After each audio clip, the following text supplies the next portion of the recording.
Welcome to Better Connecticut. Happy Inauguration Day on this Wednesday. 89th governor. I was doing the math. You think about it. You figure 8 times 4 is 32, right? Yeah. So I'm thinking 320 years to Connecticut's history. So we're about that old, right? So you figure about 4 years of governor.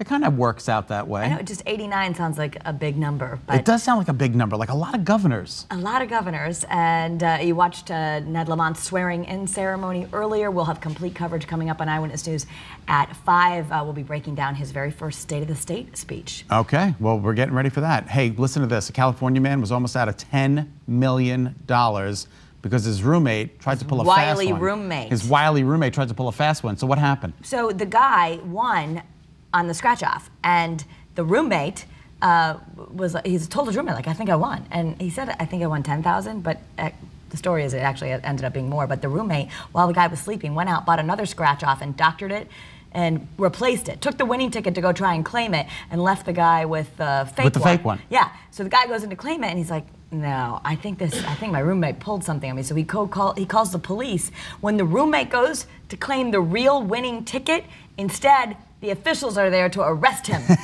And guess what? The ticket was worth $10 million, not 10,000. Yeah, they went to, and they got surveillance camera of the one guy buying the ticket, the real roommate. So yeah, will the real roommate please stand up? And then he stood up and he got $10 million. And the other guy, as you saw, got walked away in handcuffs. But does he think he was going to get away with that? I guess he probably thought that he did. He thought, well, why else would he do it? But maybe just thought, well, my roommate will say it, and I'll say, no, that's not true. But they didn't know that they can investigate. Now, how about basically winning the lottery with your lunch money? That's what happened to one man in Massachusetts. Way back when, he got a penny given back to him when he bought lunch at school. See, I'm always like, I've got a jug full of pennies, and I'm like, there's one in there that's worth. You better look. Yeah. Because there was just a few of these copper pennies made in the 1940s when they weren't supposed to be using copper because they were using it for the war and ammunition. So this man hung on to it for a long time. He was a coin enthusiast. Now, he died. He died. Back in September. But this penny is now being auctioned off for $1.5 million, the penny that the lunch lady gave him. Now, what do they call that? Isn't that called pennies from heaven when that happens? That's pennies from heaven, baby. Yeah. All right, did you see the story about the family that returned from vacation to find the locks had been changed on their house and someone else had moved in? This is in Atlanta. They came home from vacation and someone else changed the locks and was like, what are you talking about? This is my house. I live here now. And they were like, no, you don't. We called the police, and the police came, and they took the man away. And now he no longer lives in the people's house. And he's crazy. He's seriously. What are you thinking?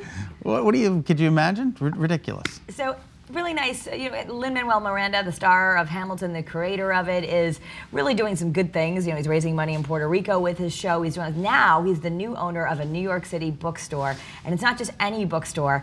This is a bookstore that he was inspired by. He used to go there and sit on the steps. That's so cool. He met one of the people who would help him bring Hamilton to fruition. It's a huge haven for the arts community in New York City, and he bought it because he just wants everyone to keep going and being able to go there. I think that's wonderful. Make it a wonderful spot. And Sears might be getting another. Is Lin-Manuel Miranda going to rescue Sears? I think Lin-Manuel Miranda is going to open up. Everybody. He's just going to go in and save Sears. Before you know it, it's going to be called the Lin-Manuel Miranda's department store. No. All right, actress Margot Robbie, she's set to tackle the role of Barbie. She played in I, Tonya, so she was Tonya Harding. Wow, doesn't she look so dramatically different than from the movie? Oh my gosh, she totally does. I guess she really, she made herself much huskier to play Tonya Harding, yeah. Wow, that's really incredible. She played in Suicide Squad, she's done a lot of things, but there's a new live-action Barbie film coming to the big screen, and she's going to be it. And listen to this. What kind of music do you play at an ice festival? I would think none, because you put your lips on the ice and then you get frozen, right? How about something that makes you feel warm? All right, so they're playing. Look at this. These are all instruments made of ice. That's incredible. Yeah, no trumpets there or baritone horns. Look at the cello, all made of ice. Interesting, and the music still works and it doesn't melt as you do.